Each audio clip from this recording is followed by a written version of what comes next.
Judd, why don't we begin with you? Yes, sir.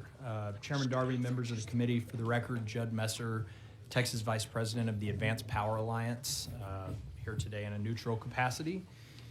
APA is based in Austin, Texas, and we represent primarily developers, owners, and operators of all forms of power generation, but especially wind, solar, and battery energy storage throughout ERCOT, SPP, and the Southeast. Collectively, our members' capital investment in Texas renewable energy and battery storage has exceeded $137 billion to date, and locally it's estimated that these existing and those in late-stage development projects will contribute more than $20 billion in local tax revenue and nearly $30 billion in landowner payments over their useful lives.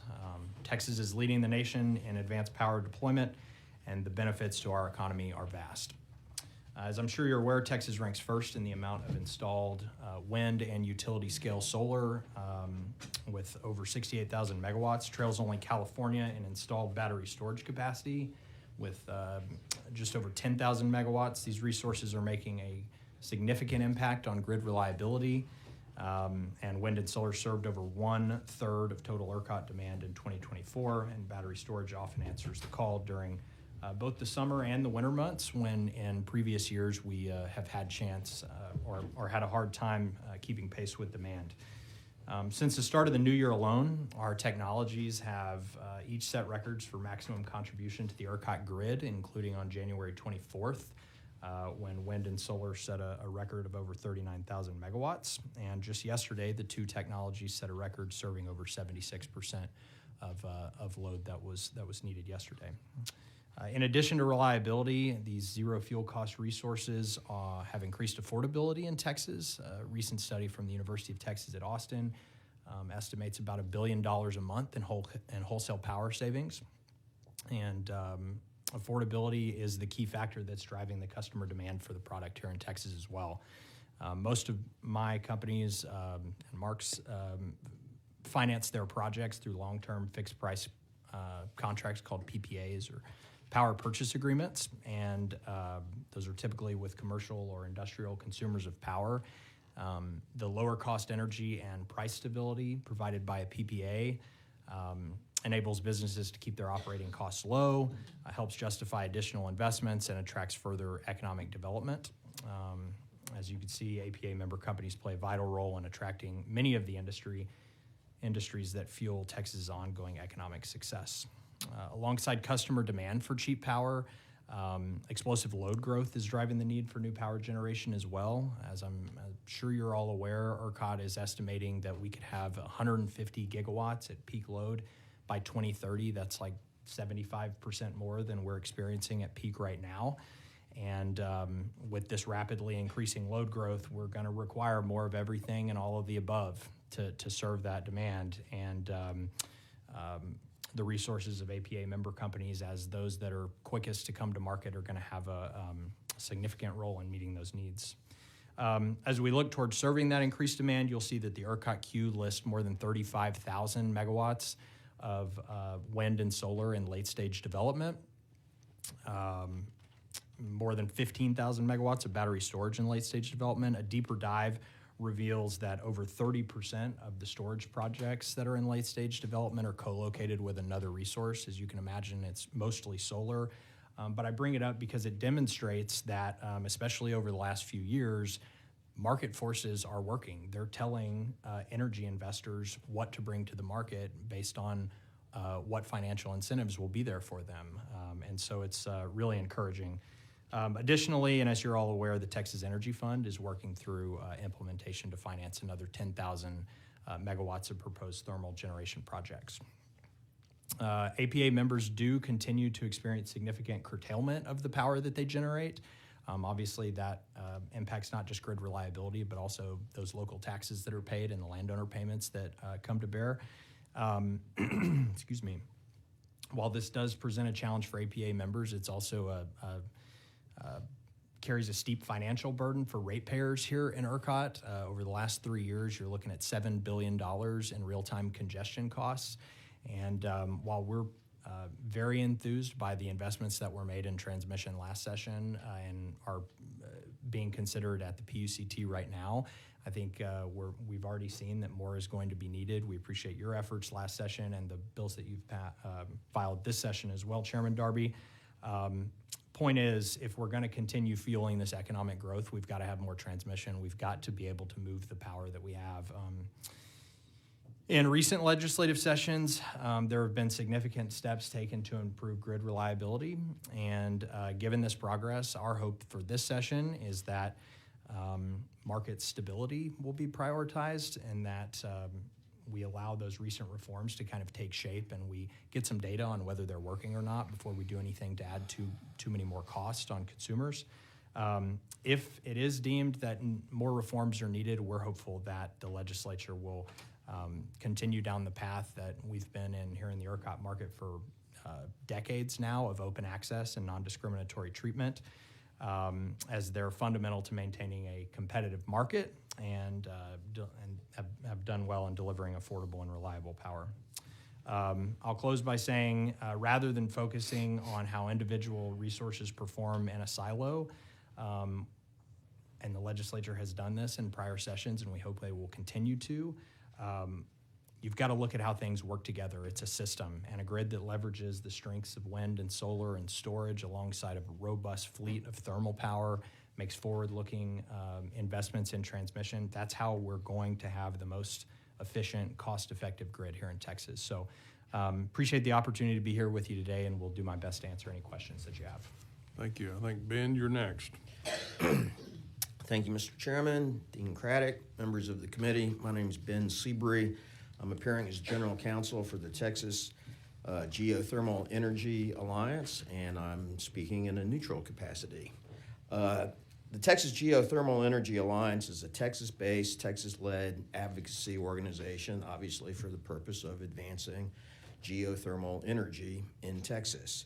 Our membership is comprised of a broad group of members, including super major multinational oil and gas companies, independent oil and gas companies, oil and gas drilling companies, oil and gas service companies, utilities, and startup geothermal companies, as well as a lot of academic professionals at many of the state's universities. I want to, in particular, first thank Chairman Darby and Representative Guerra for your leadership last session in passing some legislation to clear up some of the legal challenges, in particular, who owns geothermal energy in the event of a split estate, the surface or the mineral estate. For those of you who are wondering, it's the surface estate in the absence of a different property document in the records. Geothermal has a lot in common with the oil and gas industry. This makes sense, right? Because the oil and gas industry has the experience of drilling holes in the ground, knowing what's underground, and how to access natural resources from the ground. Most geothermal startup companies are comprised of executives from oil and gas companies. Many oil and gas companies now have geothermal business units. So it has a lot in common with the oil and gas industry and uses existing oil and gas know-how, technology, and infrastructure. Geothermal energy is a unique energy source because it's dispatchable, right? It's 24/7 base load energy, but it's also renewable because the heat from the earth doesn't deplete. The heat from the center of the earth is always emanating, and it doesn't deplete even when it's used for geothermal energy production. So, given that time is short, I'm going to give you a real fast introductory crash course in geothermal energy, and hopefully this handout's been given to you. So, turning the page, geothermal energy is the heat and energy which emanates from the Earth's core. The core of the Earth is as hot as the surface of the sun. It's roughly 6,000 degrees centigrade or nearly 11,000 degrees Fahrenheit. It's really hot. And that heat is always emanating out towards the surface. So the crust of the Earth does two things. One, it acts as a layer of insulation so that we all don't fry up like popcorn kernels on a skillet. And it also acts as a planet-sized battery where we can access this heat as it's stored in the crust of the Earth. Turning the page, here's a comparison of the amount of geothermal energy in the Earth that we can access compared against fossil fuels and compared against fission materials. You'll see a kind of magnifying glass that indicates that the amount of fossil fuels is basically 1 pixel compared to the orange bar, which is geothermal energy. So there's roughly 630 zettajoules. That doesn't really matter. It's just a measurement of energy. 630 zettajoules in the Earth from fossil fuels. There's roughly 361,000 zettajoules of energy from fission materials, uranium, plutonium, thorium, etc. But there's 15 million zettajoules from geothermal energy. So you got 630 fossil, 361,000 fission materials, 15 million geothermal. And geothermal is dispatchable and it does not deplete. So next page, this shows where the best rock in Texas is. Texas is uniquely positioned for the advancement of geothermal. Not only do we have good rock, but we're the energy capital of the world. We have the oil and gas know-how and the existing infrastructure to turn this hot rock into available energy today. So the best rock is represented by the orange colors, and it primarily goes along what we call the Eagle Ford Shale in the oil and gas industry, roughly from the Rio Grande River in the valley up through the major population centers of Texas. So in between Corpus, it starts in your district, Representative Guerra, and then up through Corpus, San Antonio, in between Corpus and Austin, Houston and Dallas, and on into East Texas and Louisiana. But it's ideally situated for connection into our grid. And there's also good rock out in far west Texas, roughly from the Big Bend to El Paso. Turning to the next page. In summary, here are the advantages of geothermal energy. It's affordable. We're now bringing new technologies to bear which can produce this rock, this hot rock, in an economic way. It's not quite as inexpensive as other sources, but we're getting there, and as it scales up, it will be competitive. Affordable, renewable, it's base load, dispatchable 24/7, it's emissions and carbon free, it's protected from the weather. So God forbid we have another winter storm Uri, this energy resource will perform well, right? Because it's underground producing energy. It's not dependent on wind or sunshine, and it's practically limitless, plus a small surface footprint. And then, besides geothermal energy production, they've also figured out how to store energy under the earth. I could talk about this for a long time, but we don't have that much time.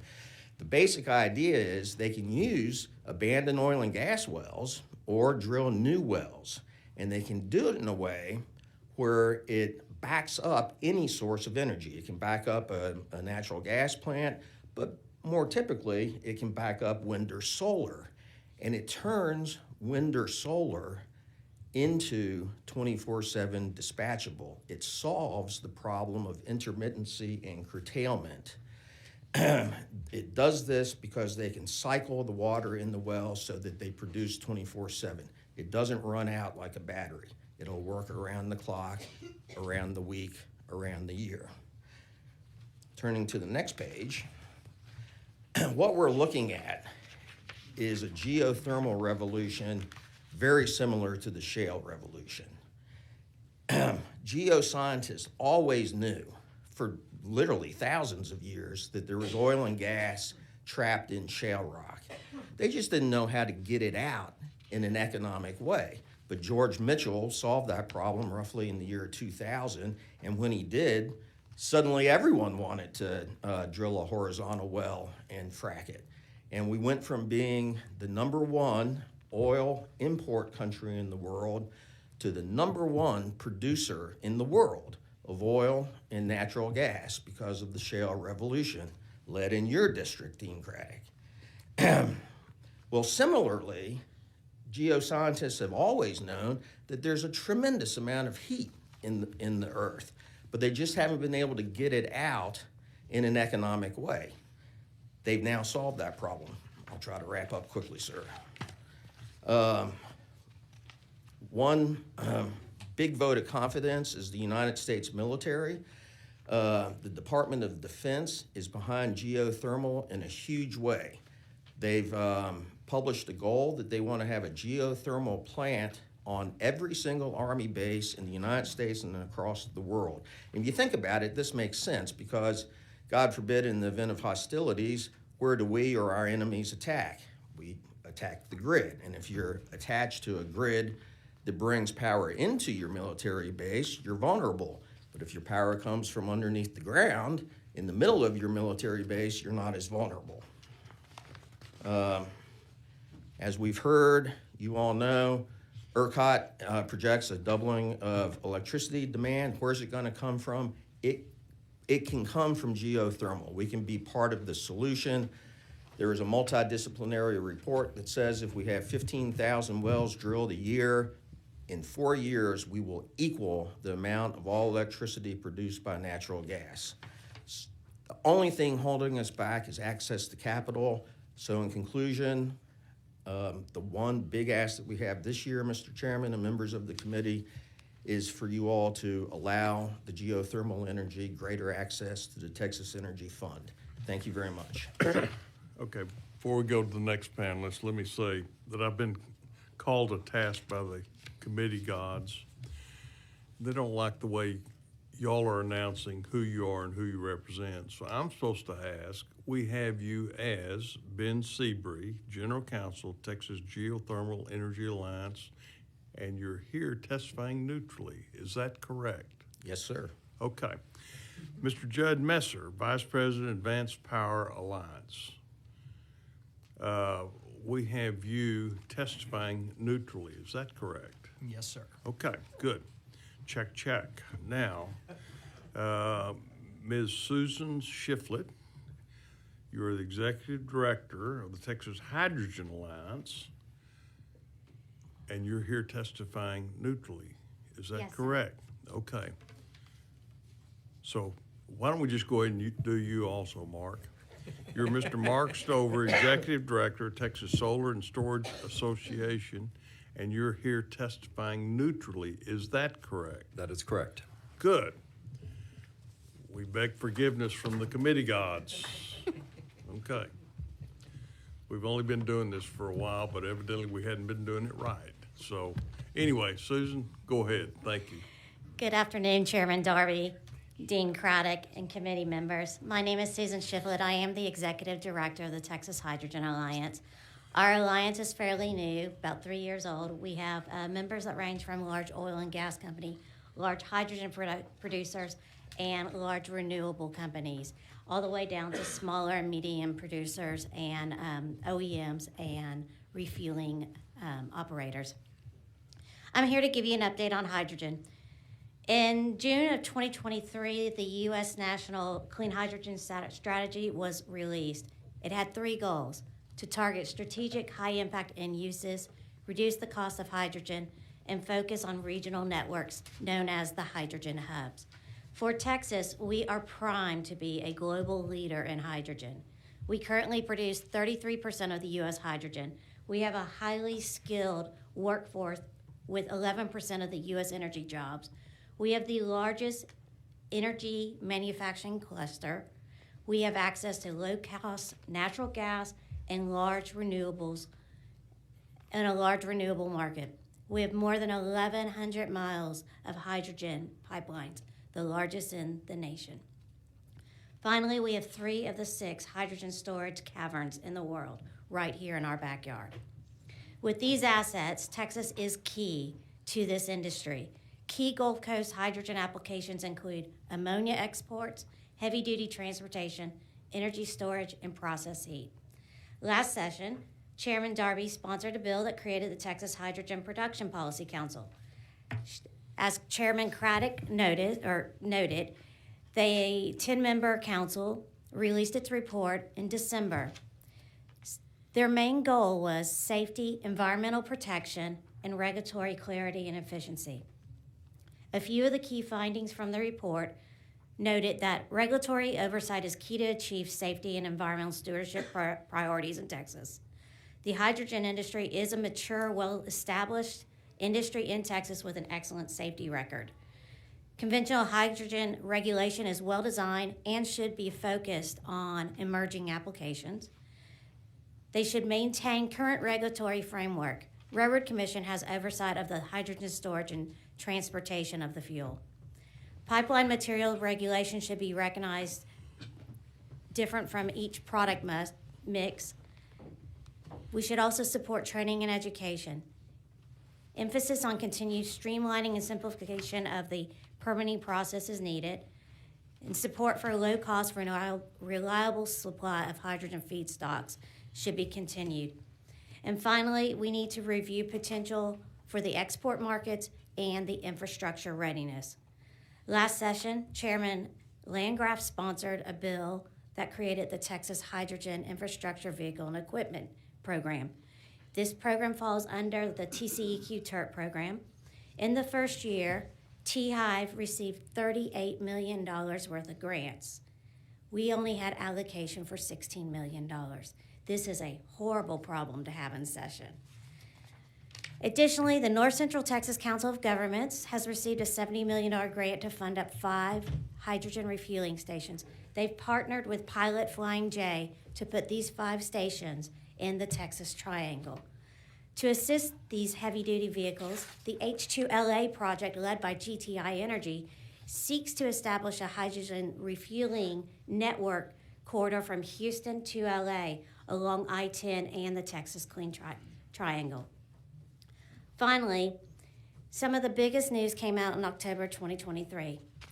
Texas received the DOE, Department of Energy, award for a high-velocity hub. This hub is in the Gulf Coast, and it is one of the 7 regional hubs that was created. There's 6 core industry members: AES, Air Liquide, Chevron, ExxonMobil, Mitsubishi Heavy Industries, and Ørsted. 7 different projects make up this hub. These projects range from electrolytic hydrogen to ammonia exports to e-methanol for the marine industry. The contract has finally been signed in November 2024, and the projects are starting to move forward. I would be failed if I didn't mention the gem that we have right here in Austin. We have the H2 scale proto hub on UT's Pickle campus. If any of y'all would like to tour that, we would be happy to take you out there and let you tour it. At this facility, you can see where renewable natural gas is being brought in. It is being steam methane reformed to create hydrogen. It is being stored on site. And then there's also machines that are mimicking electrolytic hydrogen from solar and wind resources, and that is being stored on site as well. They use this facility to power 3 Toyota Mirais, and they are also utilizing it to power a data center that is located right on campus. So it is in our backyard, and we'd love to be the resource to take you up there to see it. So I can't forget also to mention that Corpus Christi was a hub alternative, and they were not chosen. However, if any of the other hubs should fall through, then they would be receiving some money. So in conclusion, even with a few years of uncertainty surrounding federal tax credits and funding, the hydrogen industry is still the belle at the ball. The projects in the $1.2 billion high-velocity hub are beginning to turn dirt, such as at the ExxonMobil facility. Hydrogen manufacturing facilities are spurring and turning up all over Texas. They are part of the manufacturing renaissance. 44 zero-emission Hydrogen fuel cell Class 8 trucks will soon be traveling on our Texas roads. By March, and I'd like to mention March 19th is Texas Hydrogen Day, and Hyundai will have a Class 8 truck here, and we will be doing ride and drives in that and in the Toyota Mirai. So we hope to see you there. By 2050, hydrogen will contribute to $247 billion in infrastructure investment in the state of Texas, $100 billion to the Texas GDP, and up to 180 jobs.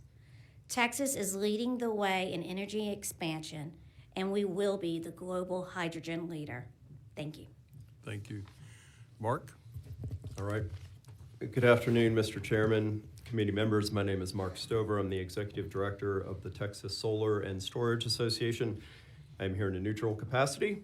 TSSA was previously known as the Texas Solar Power Association until last fall, when my board of directors decided to rebrand the association to have a name and a mission that better reflects what my member companies are doing in the ERCOT market, and that is solar and storage from the residential level to the utility scale level. So new name, but same job. We're a voice for the industry in the policymaking arena.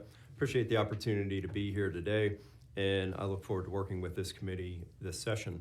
When this organization was founded in 2014, there were less than 300 megawatts of utility scale solar on the grid and only 36 megawatts of energy storage. Going into 2020, we had 153 megawatts of storage and 2,600 megawatts of solar. Today, we have 10,000 megawatts of energy storage on the grid and 30,000 megawatts of solar.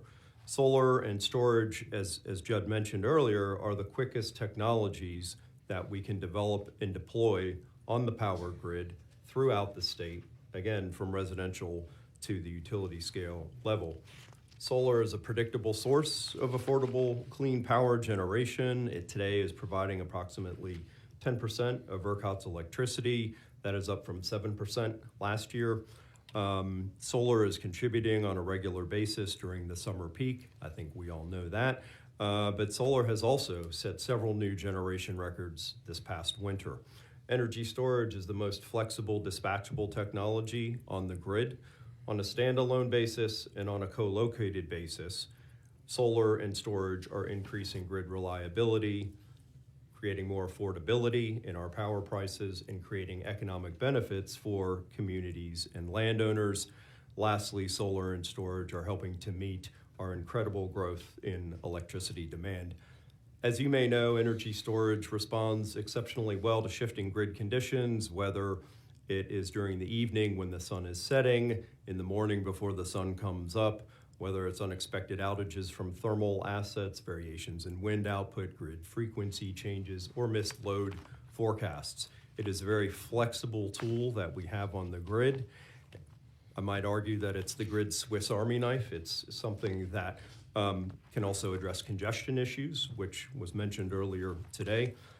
Another thing that energy storage is doing is robustly participating in ERCOT's ancillary services market. These are ERCOT's reliability tools. These are the tools that ERCOT uses to run the grid 24/7, 365. And with robust participation in the ancillary services market, storage frees up natural gas and other power plants to run and serve energy and or to provide energy and serve demand in the market. We also know that energy storage is now being used to firm renewable energy assets, making them more predictable and adding dispatchability. In fact, as Judd mentioned earlier, roughly 30% of the energy storage in development in ERCOT today is located at solar power facilities. As you know, we have made several market design changes since Winter Storm Uri, and they are showing results. In our opinion, we do not need additional market design changes this session. We believe what the market needs right now more than anything else is certainty. We believe that is needed for the generation community, other market participants, as well as investors. Let's continue to allow the new reliability tools to work. That said, staying focused on grid reliability is important. We will always strive to improve reliability. So if we do find ourselves in fresh conversations around reliability, I would like to emphasize that reliability on the power grid is best achieved through the deployment of many resources on the generation and demand side, and by not leaning too heavily on a single resource or a single resource attribute. To give consumers the grid they deserve, we need resource diversity, we need geographic diversity, and we need energy resource and infrastructure growth. We are simply, as has been mentioned today, in all of the above moment more than ever. It's going to take everything that we have on the grid and in the ERCOT development queue. And as we look ahead, we believe solar and storage are best positioned to help Texas meet its rapid load growth while increasing reliability and affordability. So for us, the big takeaway for session is if we are tackling new energy policy, we need to ensure that policy does not slow or halt the growth of solar and storage. Thank you. Thank you, members of the panel. Members of the committee, any questions? Josie? Thank you so much, Chairman. Mr. Stover, for when we're talking about solar storage and collection, I've been talking with some folks and we've been kind of brainstorming on how to get more, of course, right? School space. We heard testimony earlier about involving children in the conservative aspects of it and schools, ISDs. What if we were able to turn our schools and ISDs into solar storage hubs? They have endless rooftops. I remember jumping from them as kids, you know, endless rooftops. And I still do it. I know, don't tell anybody though. But it seems to me like we have a lot of opportunity, especially when it comes to our more rural areas. One thing that we do have is rooftops of schools. So is there any current talks or any thoughts surrounding maybe enlisting our schools as a big energy storage place? Yeah, great question, great point, and I'm glad you survived jumping off those rooftops so we can have this discussion today. I think, you know, so my organization over the past few years has really been focused on a lot of the utility scale issues. As that industry has grown, I think that's where our focus has gone. Obviously, after Winter Storm Uri, a lot of discussions around kind of the bulk power grid, wholesale generation, utility scale generation, but we have a long history in working on the distributed energy generation side. I think there's a lot of work that can be done on that front. We have a lot of growth opportunities in residential solar. We have a lot of growth opportunities in commercial solar. Really like the idea that you're bringing. We would be happy to discuss that with you. One of the things we do see, just shifting gears to the residential front, we're seeing an uptick in rooftop solar applications, and what we're also starting to see, I talked about co-location earlier, we're seeing a lot of co-location at the residential level and also at the commercial level. So 4 or 5 years ago, some of my residential commercial members were installing solar panels and only solar panels. 2-3 years ago, they started installing batteries. Today, some of my members are telling me 80% of their residential and commercial applications involve solar and storage. So you're seeing it from the distribution level of the grid up to the utility scale. One little hang up we have, though, is the permitting process on that. And I want to thank Chairman Dean for HB 2304. His bill will help to ensure that we can install these systems more quickly and bring benefits to consumers. But would love to visit with you more on the school idea. Thank you, sir. And just to add to that, if I may, I forget where we were, but in our travels as legislators, I saw an HEB parking lot that was a solar panel. Like the entire parking lot was a solar energy panel. And when you think about that, and I have a restaurant in my district, Viola's Ventana, I want to give it a shout out. It's in my district in far west side of Bexar County.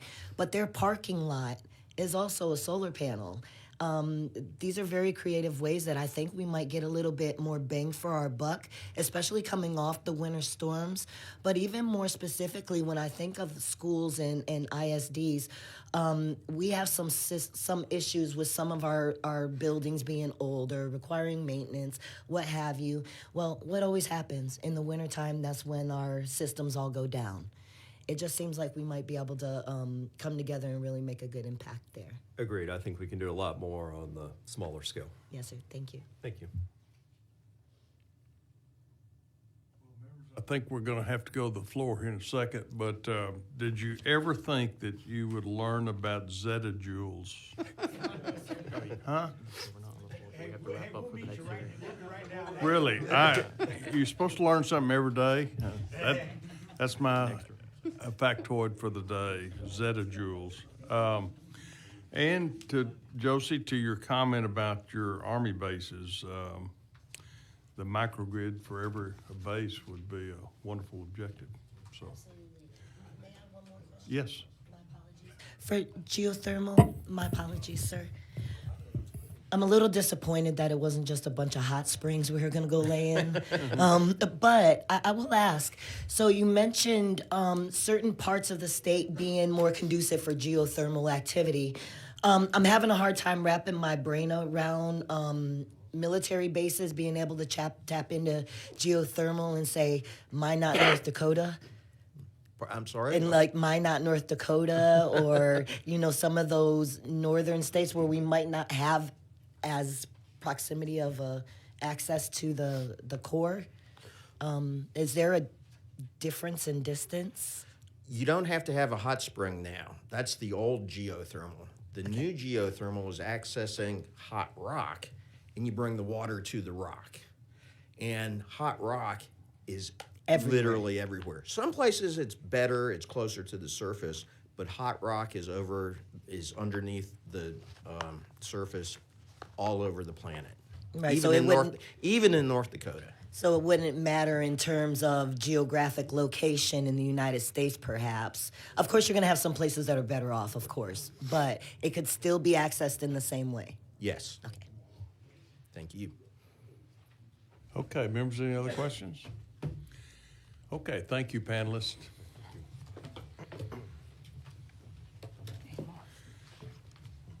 Members, do you have any other comments or questions?